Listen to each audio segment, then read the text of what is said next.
Hey guys, welcome to another huge episode of Triggered. I hope everyone's doing well this Thursday. We've got a packed one today. More woke insanity from the Smithsonian because, if you believe in objectivity and politeness, you may be a white supremacist. We'll explain, or at least try to, shortly.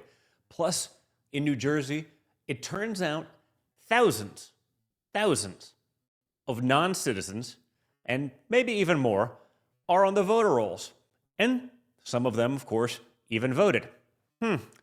I was assured by the fake news media that this was just a conspiracy theory, that this could not and would not ever happen. And yet, here we are.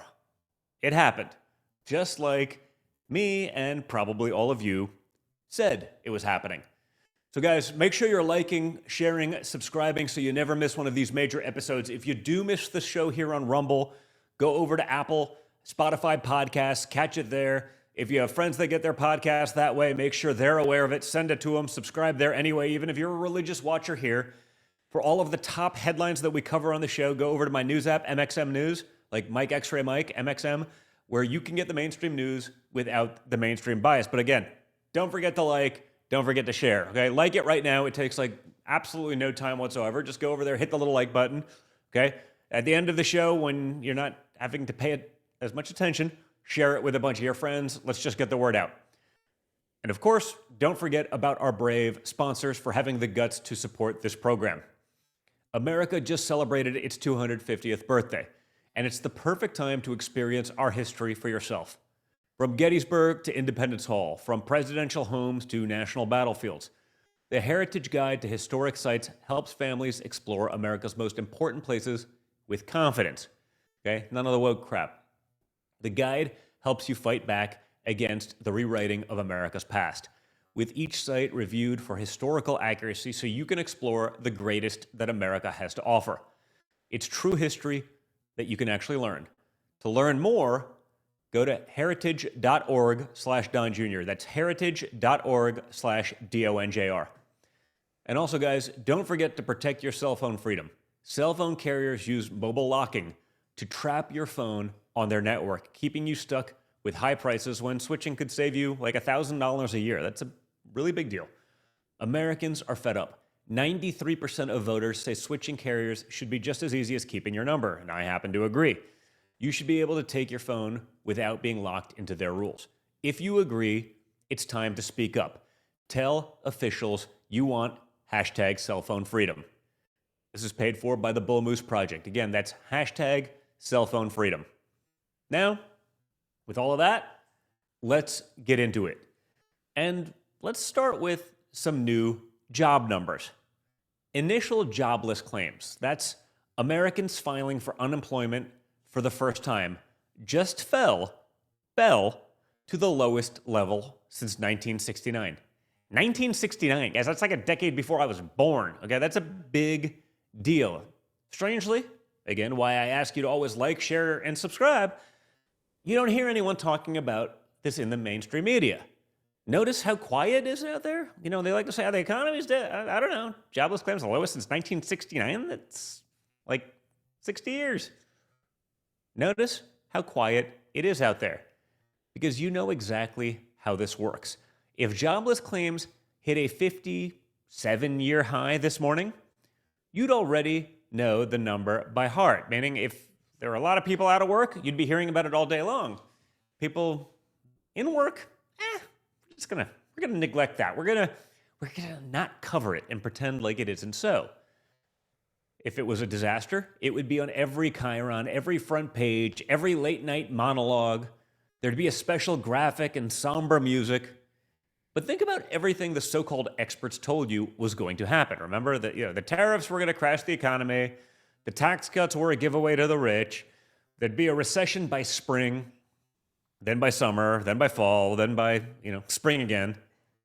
They've been predicting that recession for a year and a half, and it keeps not showing up. And manufacturing?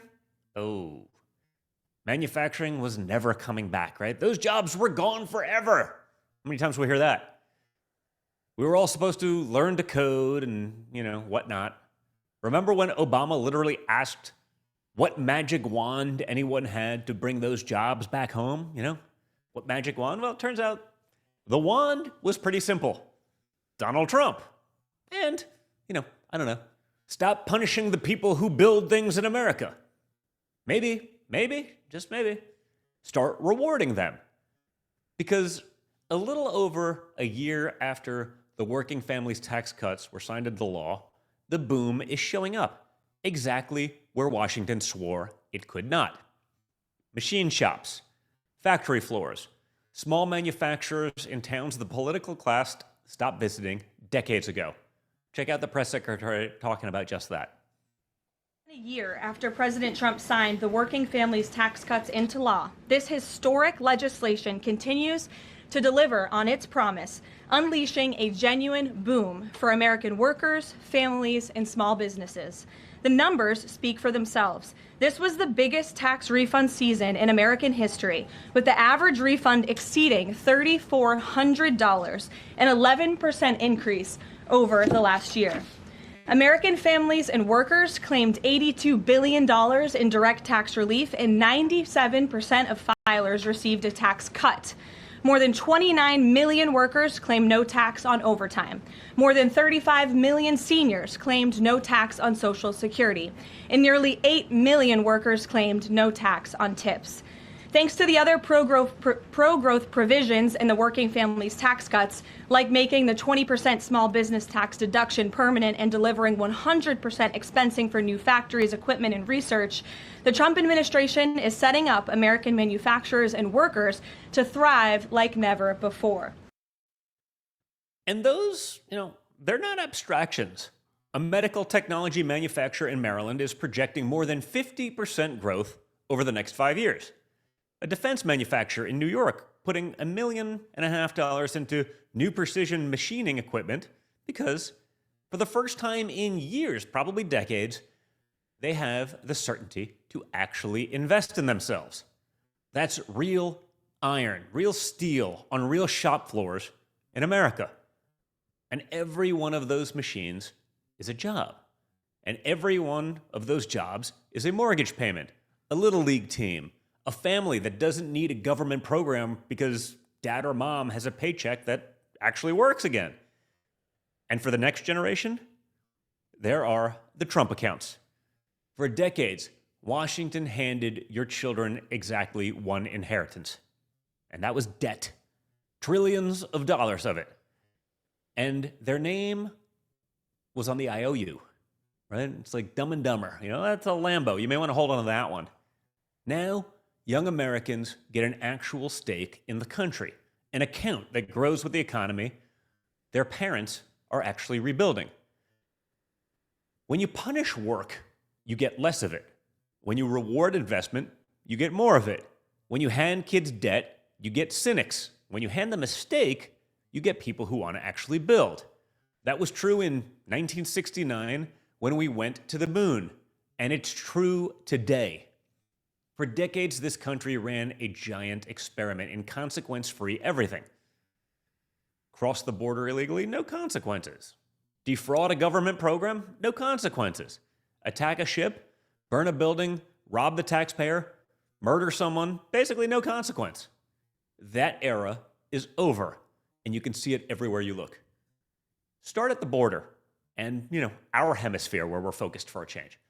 This week in Puerto Rico, Border Patrol and air and marine agents working with local law enforcement intercepted 37 smuggled aliens trying to sneak into the country. And the message DHS put out afterwards was not exactly diplomatic. Check it out.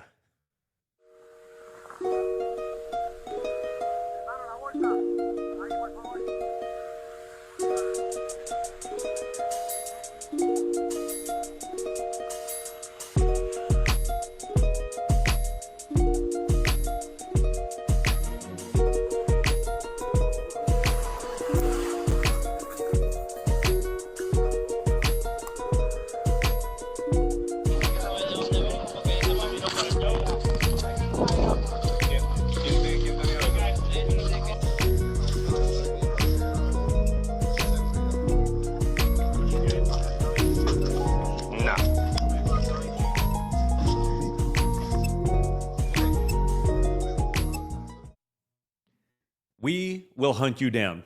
That's it. That's the entire policy in 5 words. And it works. And look, I was saying this 10 years ago when the entire expert class swore that a secure border was somehow impossible or racist or homophobic or just a fantasy. Under Biden, the cartels did their market research. The product they were selling was, you'll be released by Tuesday with a court date in 2031 or maybe 3022. And business boomed for the cartels. We get stuck paying for all those things. The healthcare drain, the education drain, the infrastructure drain, the free giveaways drain, no big deal. Now the product is, you'll be caught, detained, and sent home. It's just not worth it. And the customers, because of that, are disappearing. Deterrence is not a theory. It's just what happens when people believe you actually mean it for a change. And remember what every single one of those 37 people represents. Somebody paid a smuggler. Somebody got loaded onto a boat by a criminal organization that would have left them to drown without second thought. And closing the border is the single most humane thing any administration has done in decades. And last night, DHS announced that Border Patrol agents in Vermont, the northern border, by the way, the one no one ever talks about, arrested one of the FBI's most wanted fugitives, an Indian national, an outstanding warrant for kidnapping, and a criminal history that includes charges for murder and criminal conspiracy. Check it out. Tonight about the arrest of an FBI most wanted fugitive in Vermont. On Friday, we told you Indian national 26-year-old Nitish Kausal was arrested in Alberg. He was wanted for his alleged involvement in gang activity, including kidnappings. Authorities believe he's associated with an organized crime group known as the Bhagwan Puria OCG. Today, the FBI says he was caught when a resident of Blair Road in Alberg called police to report someone trying to break into their home. He's now in custody of the FBI. Authorities say he has a lengthy criminal history. What's that now, like 5 of the top 10 most wanted, maybe 6 of the top 10 most wanted fugitives by the FBI in a year and a half? And I think, what was it, 0 under Joe Biden? I mean, think about it. One of the most wanted men in America, taken off the street by the same agency Democrats spent years trying to defund, demonize, and bury in paperwork. The agents they call the threat just caught an accused kidnapper. The people they wanted to abolish are the reason he's in custody tonight.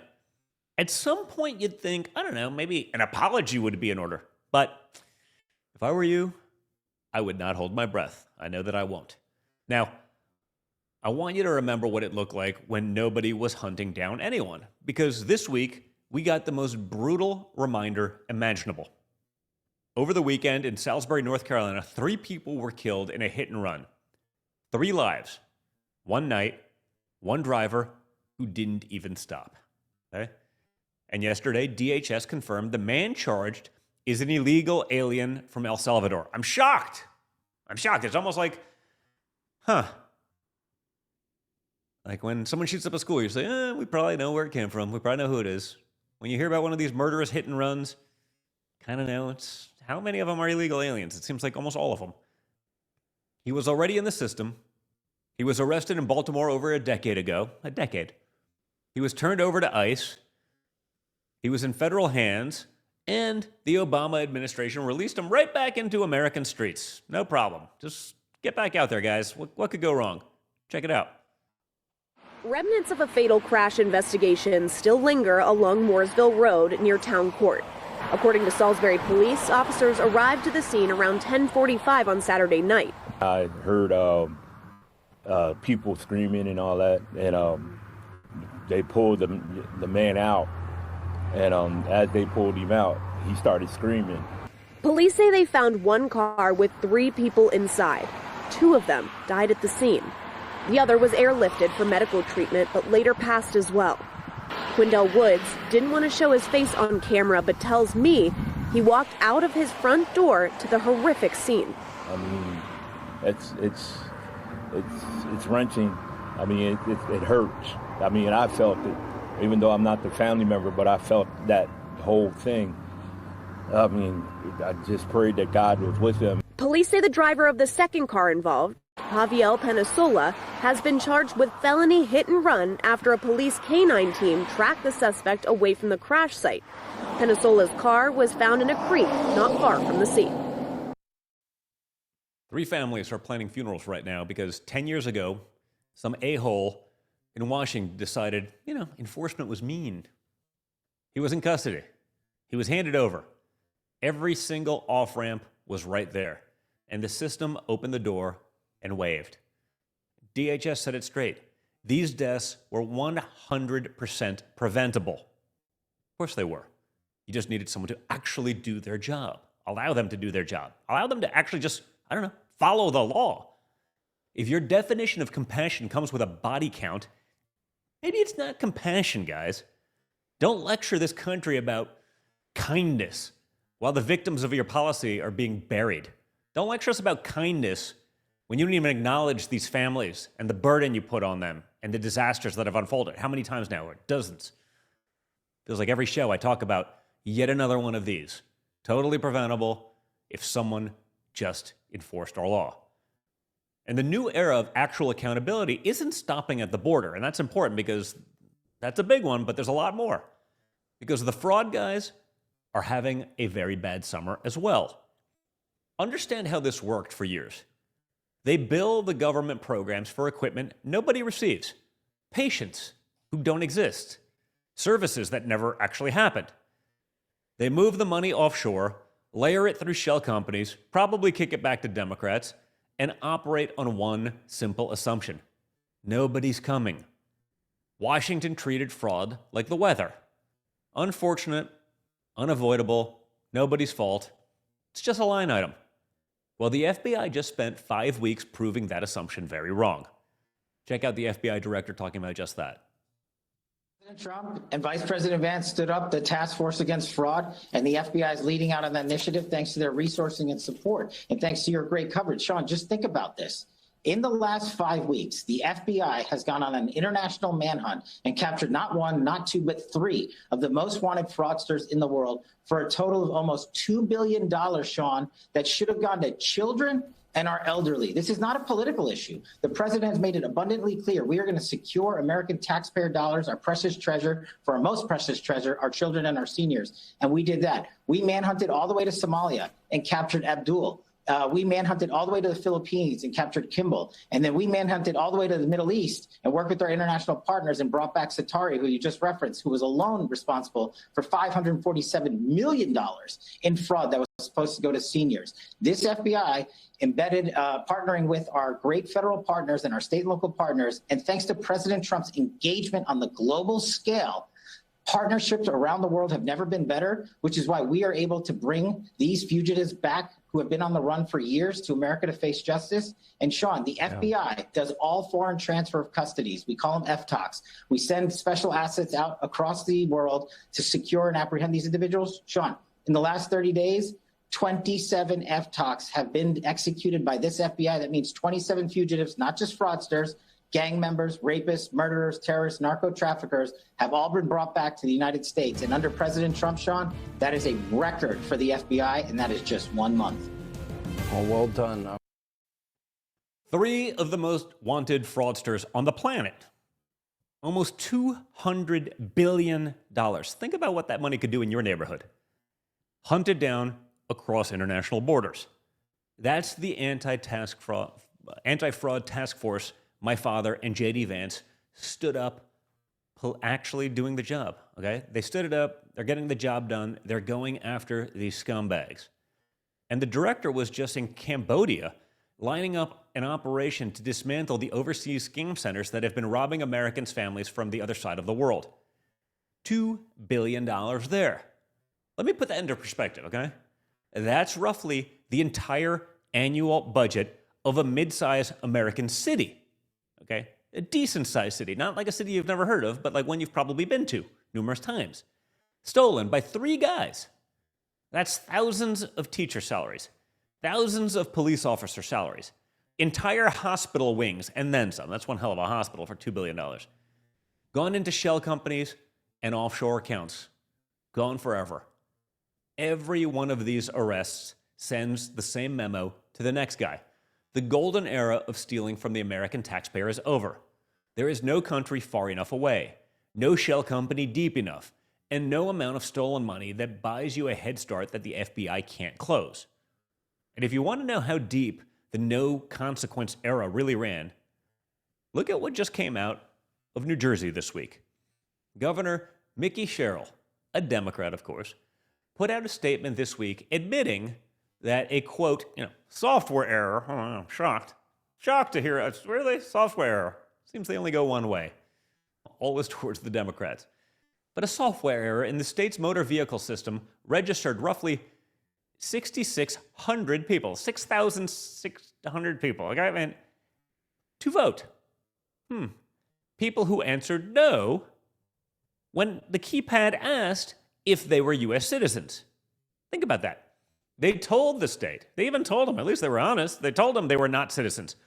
And New Jersey registered them to vote anyway. And here's the part they'd love you to skip, right? The part they really would love you just to ignore and gloss over. By the state's own admission, hundreds of them actually cast ballots. Again, we were told this could never happen. This is another conspiracy. Yet again, proven right? Hundreds of them cast ballots that we know about, right? That's what we found out. There's probably a lot more. They actually voted in American elections. That's not a theory. That's counted votes. Now, remember what we've been told for years, guys. Non-citizens voting never happened. It's a myth. It's a conspiracy theory. Anyone who asked for voter ID or, a citizen check was like racist, trying to suppress the vote. States got sued for trying to clean up their own rolls. Why would you want messy rolls? Why would you want non-citizens on there? And now a Democrat governor is admitting in writing that her state put 6,600 people, non-citizens, on the rolls, and hundreds of them voted. I wonder which side they voted for, folks. And notice the timeline. This happens between June 2023 and June 2024. Strangely, right before an election, right? Probably before the deadline to not be able to register, right? Just shockingly, right in that time, right in a presidential year. I wonder if there's something to that. I wonder if that's just another coincidence or conspiracy theory as well. And we're finding out about it now. The governor says the registrations are being pulled. The vendor is being replaced. There's an investigation. It's like OJ looking for the killer. Right? They're like, they think they know exactly what happened. They probably know who did it. We're going to do something about it because it's so obvious. But if there's other stuff that's less obvious that we also know about, we'll let that slide. Think about it, guys. If one software error can quietly register 6,600 non-citizens in one state in 1 year, explain to me again why wanting citizenship verification for our elections makes you an extremist. I can't do it. Even if I put like my lunatic Democrat hat on, I can't do it. This is exactly what my father's been saying forever. Voter ID, citizenship checks, clean rolls, all common sense stuff. All stuff that they do, by the way, all over the world in pretty much every civilized nation around, even some non-civilized nations. All of it called an attack on democracy by the same people running systems that actually register non-citizens by accident. And while we're on the subject of institutions your tax dollars fund, let's talk a little bit more about the Smithsonian. As we told you last week, the White House put out a 162-page report on the National Museum of American History. This is, guys, the flagship history museum of the United States, the building that holds the actual Star-Spangled Banner.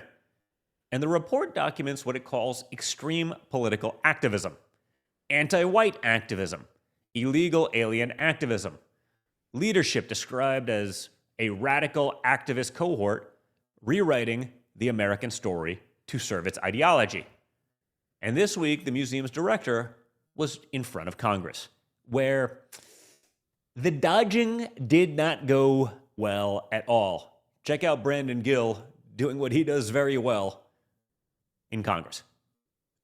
Institution has promoted illegal alien activists who are explicitly working to change elections in the United States. They tried to shift or move a sheriff's race just a few years ago, and the Smithsonian Institution highlighted them as, participants in American democracy. Foreigner lovers. This is the stuff that the American people are so sick of, seeing what should be an institution that, really promotes the grandeur of the greatest country in the world, in fact, being one that actively works against American values and promotes a moral system that so many Americans find repugnant. The Smithsonian's official defense is that the museum does not take sides.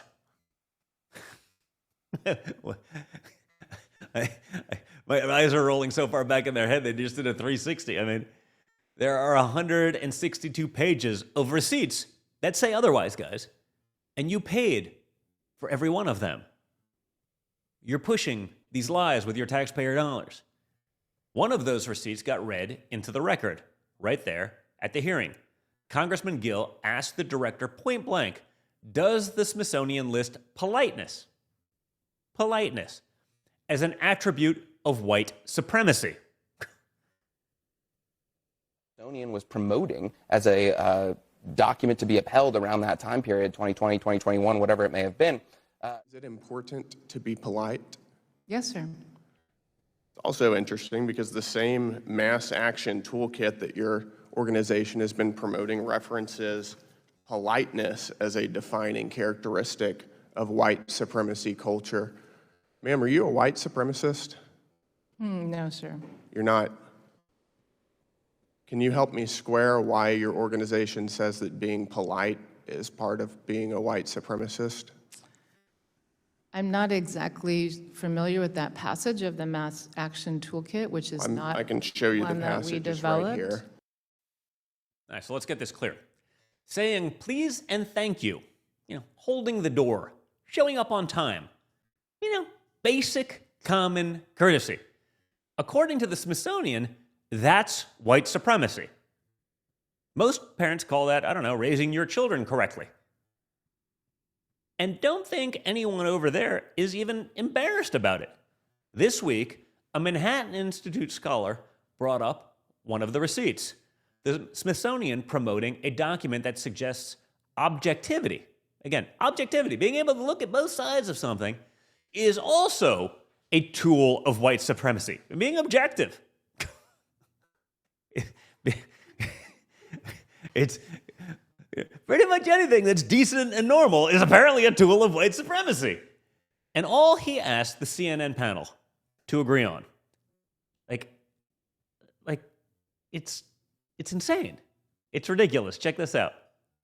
Smithsonian was promoting as a document to be upheld around that time period, 2020, 2021, whatever it may have been, suggested that objectivity was a tool of white supremacy. I think we can all agree that that is facially ridiculous. And you think objectivity is a tool of white supremacy? I'm not going to interrupt you. I just want to say you presume things that were not true. Do you believe that objectivity is a tool of white supremacy? You said we can all agree on something. I'm just saying we don't all. Can we all agree that objectivity is a tool of white supremacy? That requires a longer discussion we're going to have in the 6 minutes we have left. So what do you, I posed the question to you. Is objectivity I just don't want you to make assumptions. But you interrupted me to make that point. Because you made an assumption about me that's not true. So just continue on. No, I'd like to know, is your assumption inaccurate? I want you to continue. Well, look, you interrupted me, so I'm giving you the opportunity to weigh in. I'm giving you the opportunity. Wow. No hesitation, no embarrassment, right? No shame. They will defend it right to your face. They can't even say that being objective. You think that they'd want, they certainly want us to be listening to their side, but I guess they don't want their side listening to us. It only works one way. So I guess they don't want objectivity. You must prescribe to the narrative. It is 100% correct, even if it's objectively false, and it doesn't matter. These people can't even bring themselves to side with objectivity. And we're supposed to trust them with the story of America? We're supposed to trust these people. They can't even be objective. They can't even talk about anything that makes any sense. But here's my radical proposal, guys. The National Museum of American History should be pro-American history. Tell the whole story. The triumphs, the failures, the whole thing. But tell it as the story of the greatest country in human history. Because that's what it is. Okay? You don't have to be objective to understand that. There's a reason the boats only go one way, and they come here. Millions of people from every corner of the planet are trying to get here right now. Nobody is risking their life on a raft to reach countries that these curators apparently really love and think they're wonderful. And yet, strangely, no one's moving there, especially not those curators. Maybe that would be a great start if they left and went there. And if the people running the building can't say that with a straight face, they're free to do their activism on somebody else's dime, not yours. The flag in that building belongs to the American people, not to the faculty lounge. And by the way, the broader smear machine is losing customers too. Microsoft just directed its corporate giving program to stop using the SPLC's so-called hate map, the Southern Poverty Law Center, the one that was funding the Nazis to create hate crimes so that they could be really against the people that they're funding and collect all sorts of names. I mean, the fact that Microsoft was funding them to begin with, since we all knew this was probably happening, is insane, but at least they've stopped. That same map that got mainstream Christian nonprofits blacklisted from charitable matching for years, think about what that map actually did. A church food pantry gets the same label as an actual hate group, a hate group that was probably receiving money from the SPLC, but, minor details. That's insane. That was the system, okay?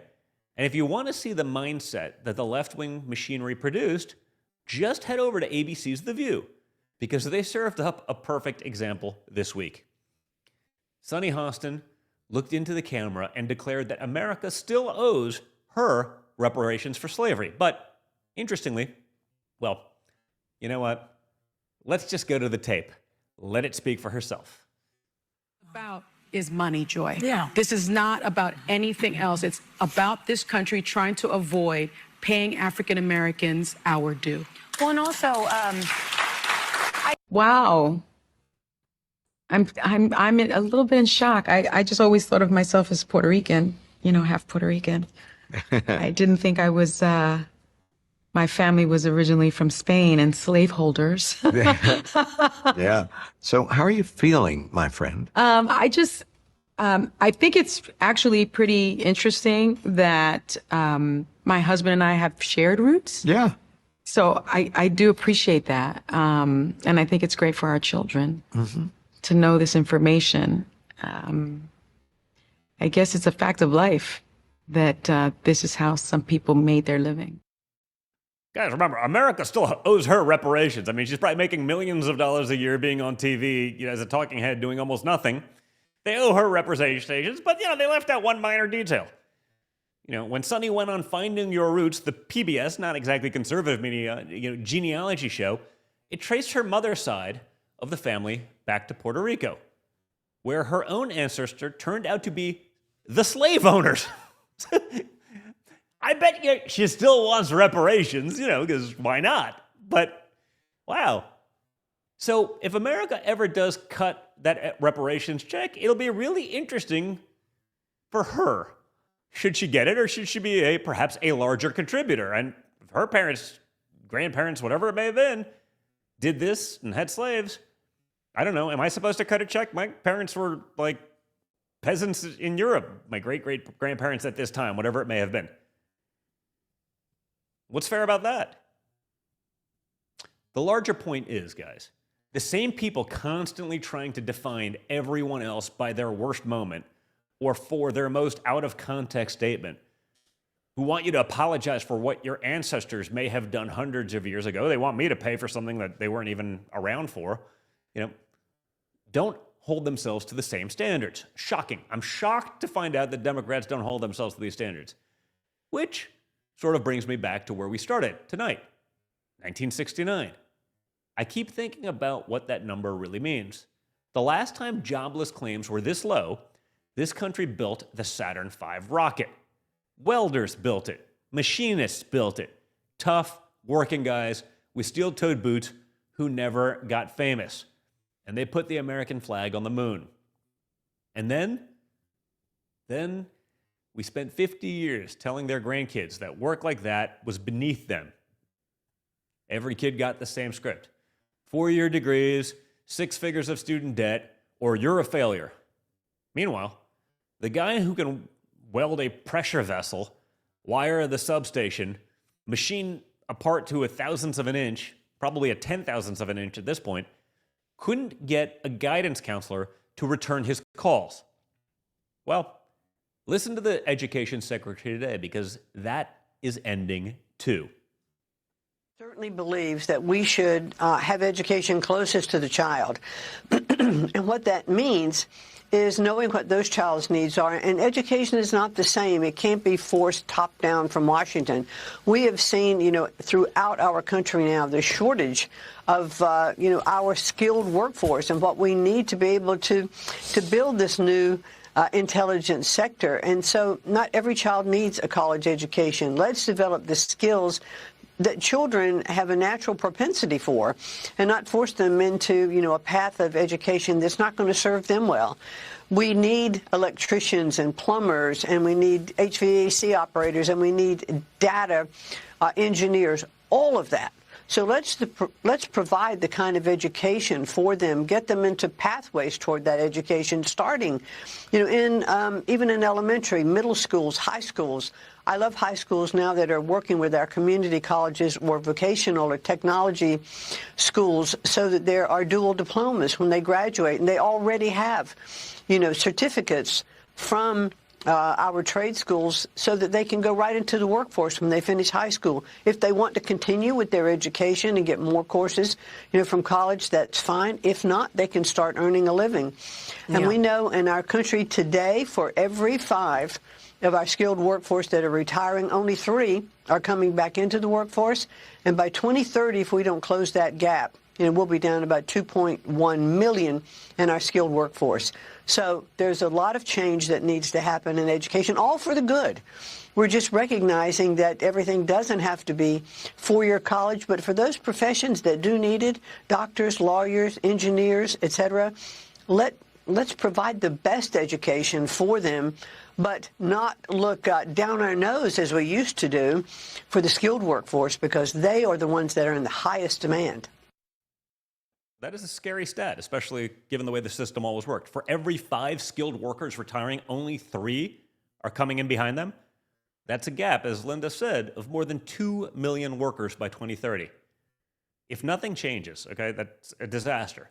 So the administration is building real pathways into technical and vocational schools, treating a welding certificate with the respect that it deserves. Remember, these are the people. Remember Keystone Pipeline? They're not going to cancel it. Then on day 1, Joe Biden cancels it, and the press gleefully told all those guys that knew how to weld, and the roughnecks and the pipe fitters and all these things, learn to code. Turns out we need those welders. They're the ones that aren't coming back and begging other people to pay for their degree in underwater basket weaving. And think about the timing. Shipyards are hiring again. Defense manufacturers buying new machines. Power plants that have to get built to run all of it. Every single one of those projects needs welders, electricians, pipe fitters, machinists. The work is coming home faster than we can train the hands to do it. That's not a crisis. That's the best problem this country has had in 50 years. We just have to get out of the ridiculous mindset of the past. You need to get a doctorate in gender studies, and then, shockingly, no one's going to hire you because it's a worthless degree. But you're really highly educated. You're really elite. You're really elite, but you can't pay your bills. You can't pay your debt. You can't do anything. You add nothing to society, but, you're a doctor. Congratulations. And that's the whole comeback, guys, in one policy. The jobs are coming back. The factories are coming back. And now we're training the Americans who are going to fill them. The kids who will build the ships, the data centers, the power plants. Whatever the next Saturn V turns out to be, we're going to build it here in America. The lessons of tonight's show is pretty simple, guys.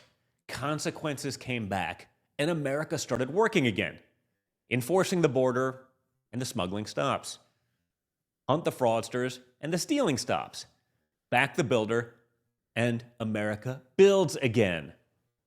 None of this was complicated. It took people willing to actually do it. Like my father has always said, all we needed was a new president. So I think we got a couple minutes left. Maybe I'll go to some questions. Guys, I don't see the chat up on the screen. If we can throw it up there. So guys, if you have any questions, we'll have a little fun. I got into trouble on Monday, I guess, because people asked about, how much cocaine I did today. Just, the usual nonsense, And they're, oh my God, Don Jr.'s talking about cocaine. I'm like, I'm talking about, like, I just said, I don't know, if I am what the internet says I am, which is like, apparently the world's largest cokehead, you'd think someone would have seen a picture, a video.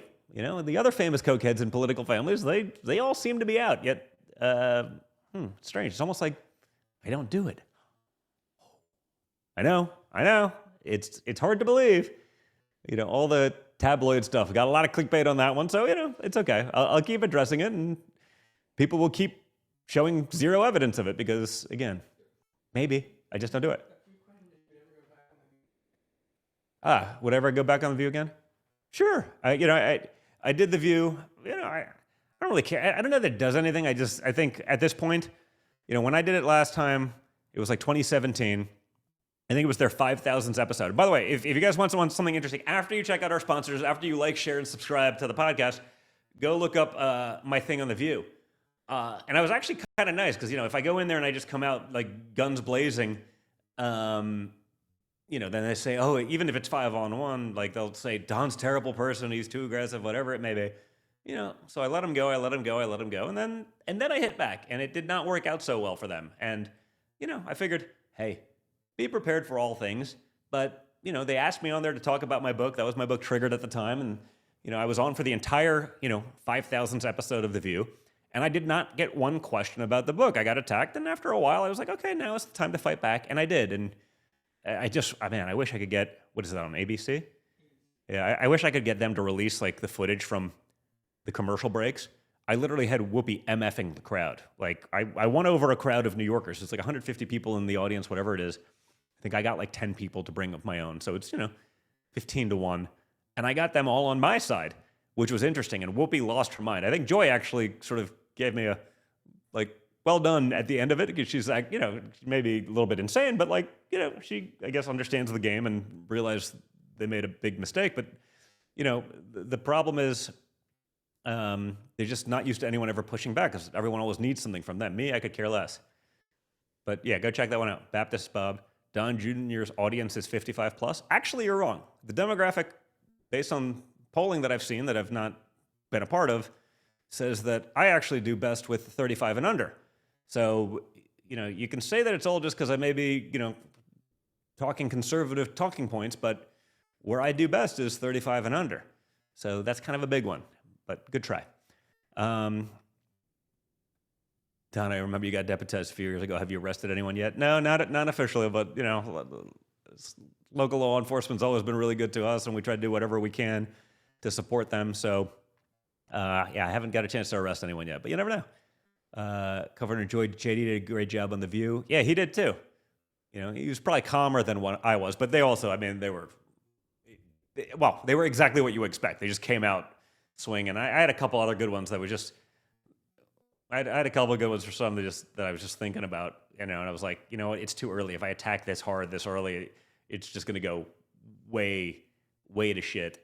So I held back, and so at this point, I sort of wish I would have gone even further all in. But I think if you go check it out, I think you'll be pretty happy anyway. Let's see.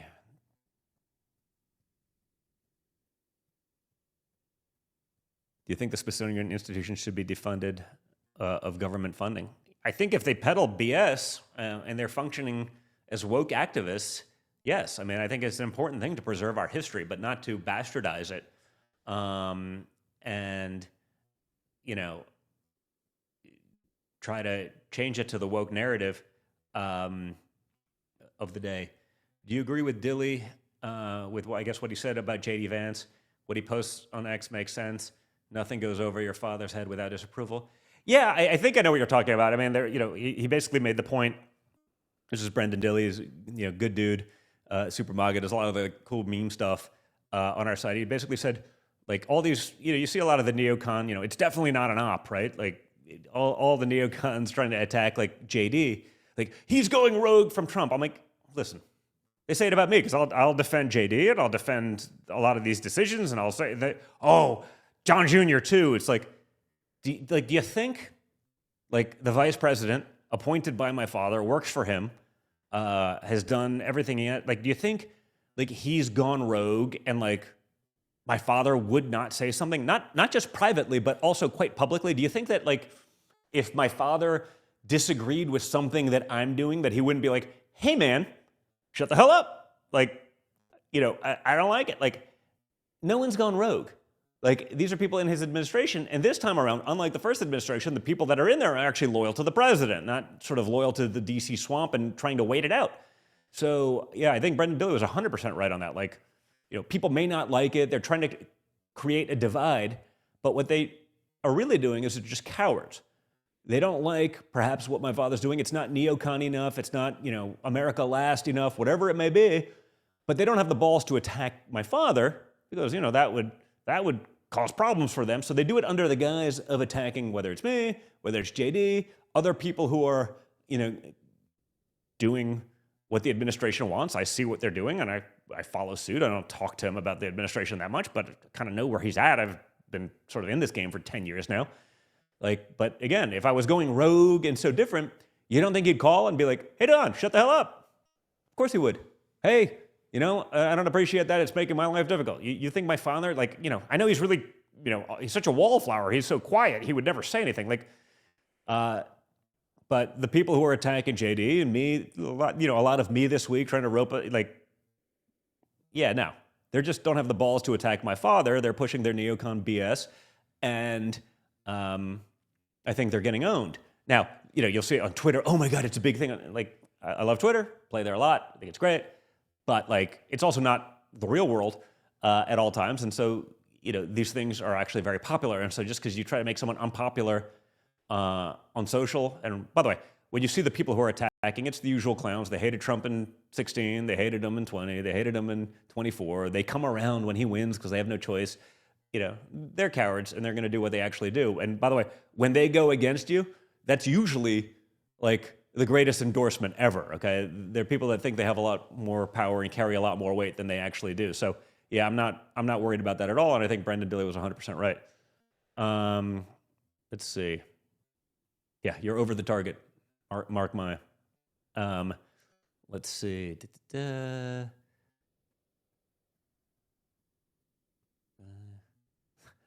The Trump pimp hand is strong. Yeah. By the way,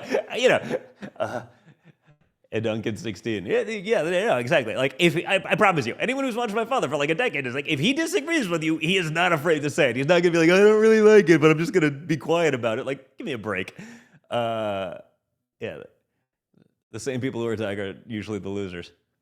Lancelot TM, thank you for all the hard work. I appreciate it. Thank you. Thoughts on Rubio's Cuban report? I actually haven't had a chance to read it yet. I had a really busy work week yet, so I have not seen it, but let's check it out, guys, and we'll, give me the details. We'll talk about it on the next show. So, but yeah, I apologize. I could wax poetic about it, but I don't want to talk about a report I haven't actually checked out or fully read just yet. So, thanks, Lance. Okay. Almost collected enough feet pics. What are we talking about here? This is going off the rails particularly early. That's what is the? Did I miss like a feet pic thread or something like that earlier? Like that's sort of a random one. Yeah, just like a New Yorker. Yeah, like exactly. Like my father tells you what he's thinking. Like if there's one person that will tell you what he's actually thinking, it's Donald Trump. And I think literally like no sane person, no person with like a functioning brain who's watched for years could, ever say otherwise. But, they're breaking with it. It's like, yeah, I'm breaking with it. I've been breaking with it for months and yet haven't ever got that call. It's almost like the actual policy of the administration is not what all of the neocons want. It's shocking. But, we won't go after Trump, so we'll try to go after those around him. You think my dad's not calling JD and be like, hey man, I disagree with this. Never happened. I've never heard it. So, but they'll keep doing their thing. Just got to understand that just because you read it from a couple of those guys, go back, read some of their tweets from, let's call it 2019 or, shortly after January 6th or one of these things and see where these people really are. Let's see. Don, hope all is going well. We need as a nation to save America. Act passed. I agree. Like that's literally the biggest.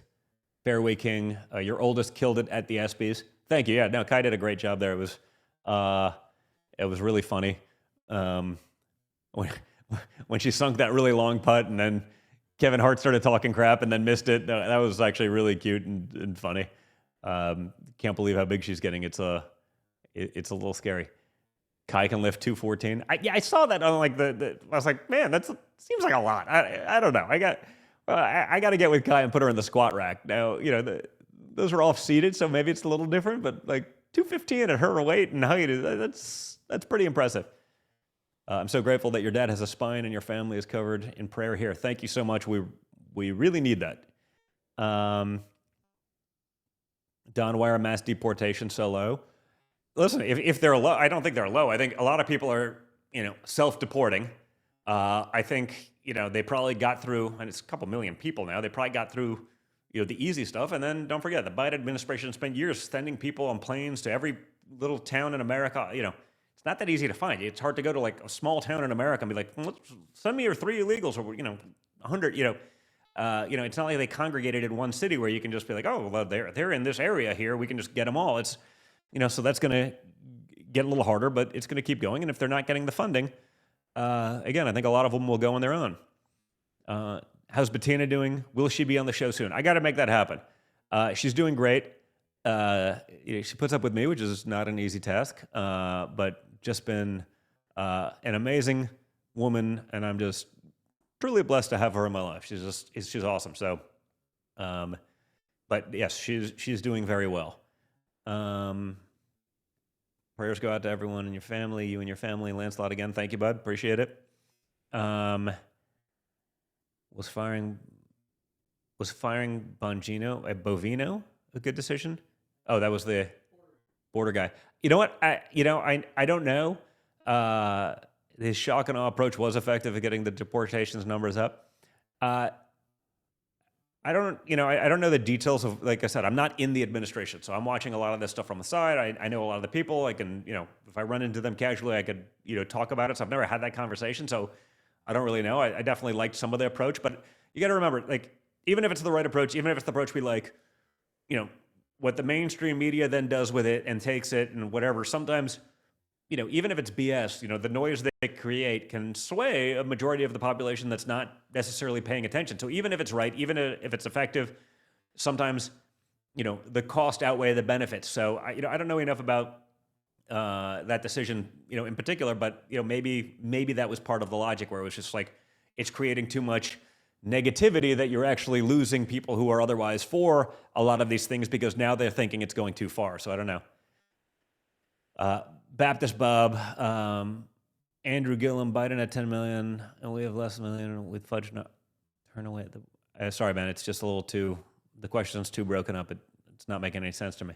But the Andrew Gillum thing was wild, right? I mean, that guy could have been governor of Florida. Was he arrested on another, drug or alcohol charge or whatever this week? That was the guy that was literally going to win the Florida governor's race. And we got involved and helped DeSantis, get over that. Then he was found in not that there's anything wrong with that, like a drug-induced gay orgy. Like, it's like this guy's the next Obama. It's like, maybe. It's sort of wild, but yeah, dodged a bullet on that one. Let's see. Yeah, well, less than 1% DeSantis won. I think it was like 45,000 votes or something like that. It was still super tight. Like that's crazy. Will you take away my real LSAT score if I take it? Probably not, but I can't have it like Marion Barry. Yeah, but like Marion Barry was, like crazy guy, but fairly talented politician in D.C. I don't I'm not condoning anyone, but that guy was in power for a long time. Luckily, this other guy never got into power. That's, let's see. So amazing to see you up here. You're incredible. You're the best dude. Go MAGA, go Donald Trump Jr. the second. I appreciate it. Well, Donald Trump Jr. the second, is that my son? Like, does that make me Donald Trump the third? Because, but close enough. But I appreciate it, Palm 367. I'm worried about the California governor's race. No, I mean, listen, I know our friend Steve Hilton actually got the most votes, but there's also a bunch of Democrats in it. So, you know, the Democrats sort of split the Democrat vote. He got most of the Republican votes. And, you know, that's still, you know, a tough bid. I mean, you got to be worried because it's probably not likely. But, you know, hopefully people there are fed up. And if we stay engaged and stay involved and get in there, you know, maybe there's a chance. But, you know, we're always going to be worried because it's going to take a lot to turn that. But it doesn't mean we, you know, apathy is what kills us. So we got to be out there and we got to just, you know, get after all of it. So, guys, awesome night. Great seeing you guys. I hope you all have an incredible weekend. Thanks so much for tuning in. Again, before you leave, hit the like button. Just hit the like button right now. Okay, then share it with a bunch of your friends. Okay, subscribe so you never miss one of these major episodes. Check us out on Spotify, on iTunes podcasts. If your friends get their podcasts that way, make sure they know about it. Okay, check out our sponsors down below and in the video description. That's a really big deal. These people work hard. They have the guts to support this kind of programming. So support those who share your values. Like, share, subscribe. Get after it, guys. Stay strong, stay informed, stay engaged, and, you know, always stay just a little bit triggered. I hope you guys have an awesome weekend, and I will talk to you all again on Monday.